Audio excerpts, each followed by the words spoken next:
nouveautés en 2018, eh bien nous commençons. Vous avez adoré la peinture Maya Gold, eh bien je vous propose maintenant la peinture Inca Gold.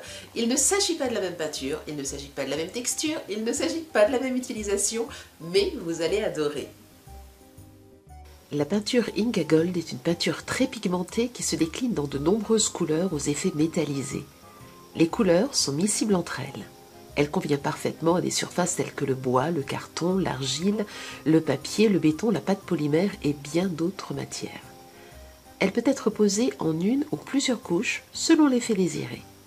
Il est important lorsque vous ouvrez pour la première fois le pot de veiller à ce qu'au fond du couvercle, vous gardiez bien la rondelle de protection blanche. Ouvrez une partie de l'opercule. Vous voyez ici que cette peinture a la consistance d'une cire. C'est pour cela qu'on l'appelle souvent cire Inca Gold. Retirez avec une spatule la quantité de cire Inca Gold dont vous avez besoin, puis refermez bien le pot. Nettoyez votre spatule. Cela fonctionne très bien avec des lingettes pour bébé ou un papier absorbant légèrement humide. La cire Inca Gold peut s'appliquer avec une épongette, un pinceau, à la spatule ou avec vos doigts. Je vous encourage vivement à ne jamais mettre les doigts ou votre pinceau ou votre mousse directement dans le pot, mais à toujours utiliser une spatule pour mettre la peinture sur une palette. Puis, vous l'utiliserez avec l'outil de votre choix. Sans cela, vous risquez de polluer votre peinture, soit par des bactéries qui se trouvent sur vos doigts, soit par d'autres couleurs de peinture. Si vous placez vos décorations à l'extérieur, vernissez-les avec le vernis Inca Gold adapté. Voici quelques créations que vous retrouverez dans les tutoriels. Tout d'abord ce cadre que j'ai intitulé « Les clés du royaume ». Il est réalisé sur un cadre en médium, les fleurs sont en papier, je vous montre dans un instant comment les réaliser. Je n'avais pas de vieilles clés à coller, je les ai donc fabriquées en pâte polymère, puis je les ai peintes avec la Inca Gold et j'ai ajouté un effet de patine simplement avec une couleur plus foncée. Voici une horloge qui, elle, est plus dans un style industriel avec ses effets de rouille, de papier journal vieilli et de texture. Là encore, vous avez tous les détails dans le tutoriel. Pour ce cadre, qui peut aussi servir de plateau, j'ai utilisé la Inca Gold comme s'il s'agissait de pâte texturée. Je vais aussi utiliser cette technique dans notre création d'aujourd'hui. Voici une idée qui vous intéressera certainement. Vous pouvez utiliser de la colle chaude pour faire des perles, des gouttes, des dessins, des textes, puis vous la peignez avec la peinture Inca Gold. Pour cette création et celle que nous allons faire, j'ai réalisé des motifs délavés en utilisant un tapis texturé. Voici une autre petite astuce bien sympathique. Après avoir peint une création, vous pouvez la polir en utilisant un chiffon sec. Elle deviendra alors très brillante. Cela nous a valu quelques difficultés au moment du tournage car la création reflétait trop la lumière. Et voici l'atelier d'aujourd'hui. La peinture Inca Gold est unique car elle permet des mélanges de couleurs et offre des effets de dégradé très simples à réaliser. C'est vraiment un de ses points forts. Je place mes couleurs sur ma palette. Vous trouverez toutes les références sous la vidéo dans notre boutique. Puis j'applique mes couleurs en les frottant avec des mouvements circulaires. J'utilise la peinture argentée antique que je trouve d'ailleurs plus proche d'un doré très clair. Cette couleur me permet de lier les autres et donc de créer mon dégradé. Au départ, le résultat n'est pas toujours très joli, mais une fois que le dégradé se fait, l'ensemble devient vraiment harmonieux. Je peins ensuite l'épaisseur du châssis qui fait 24 x 30 cm. Je polis mon tableau pour qu'il brille. Je place le pochoir sur le châssis, je le fais tenir avec de l'adhésif pour qu'il ne bouge pas. J'applique à la spatule la cire Inca Gold comme s'il s'agissait de pâte structurante. J'ai choisi la couleur AS Blue pour les fleurs et hématite pour le texte. Et j'enlève le pochoir. Le séchage se fait rapidement et peut être accéléré avec un séchoir à cheveux.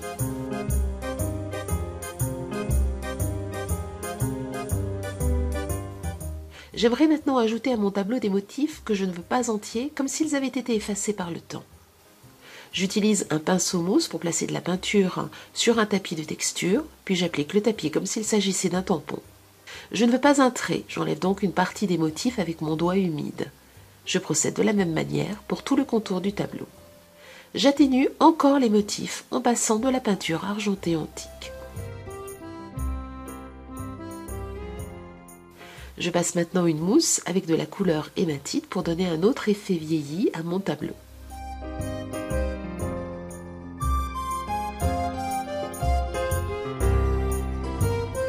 J'ai utilisé le patron fleurs que vous trouverez dans la boutique pour copier les différentes fleurs puis les découper. Vous pouvez bien entendu inventer vos propres fleurs. Il suffit ensuite de les peindre à la main dans un mouvement allant de l'intérieur de la fleur vers l'extérieur. Cela évite de déchirer les pétales. À la couleur rose, je mélange de l'argenté antique. Et vous voyez, le dégradé se fait de suite, sans effort. J'apporte quelques effets vieillis sur les contours des pétales avec de la couleur hématite. Si vous avez mis trop de peinture, ne vous inquiétez pas. Humidifiez votre doigt et enlevez l'excédent. Puis laissez sécher. Polissez la fleur pour qu'elle brille. Travaillez le plus grand pétale à la main afin qu'il reste bien ouvert. Puis enroulez chaque pétale sur la pointe d'un pinceau fin.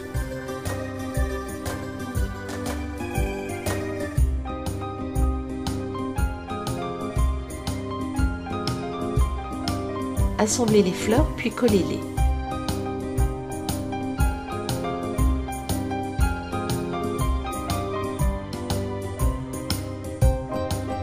Réalisez ainsi plusieurs fleurs de styles, couleurs et tailles différentes.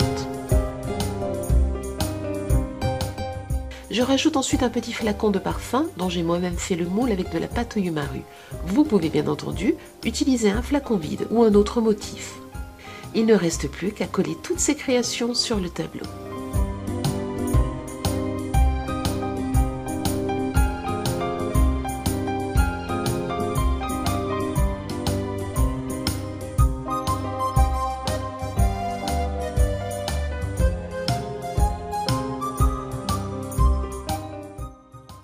Si vous le souhaitez, vous pouvez aussi rajouter des strass.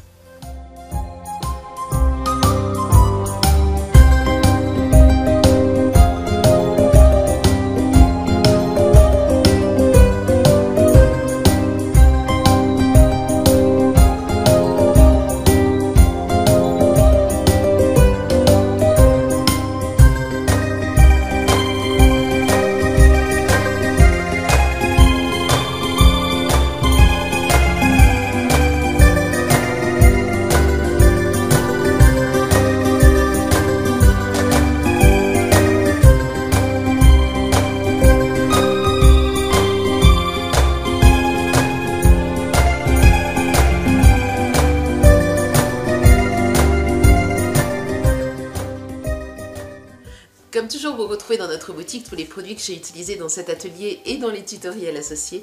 Je vous souhaite une très belle semaine créative. À très bientôt. Au revoir.